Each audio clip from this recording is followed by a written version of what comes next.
നമസ്കാരം. പുതിയൊരു വീഡിയോയിലേക്ക് എല്ലാവർക്കും സ്വാഗതം. എല്ലാവിധ സർക്കാർ അറിയിപ്പുകളും നിങ്ങളിലേക്ക് എത്താൻ ഈ ചാനൽ സബ്സ്ക്രൈബ് ചെയ്യുക.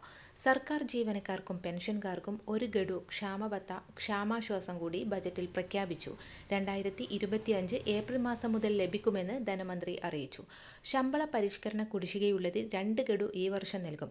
അവ PF-ൽ ലയിപ്പിക്കും. അതുപോലെ DA കുടിശ്ശികയുടെ ലോക്കിംഗ് പീരീഡ് ഒഴിവാക്കും.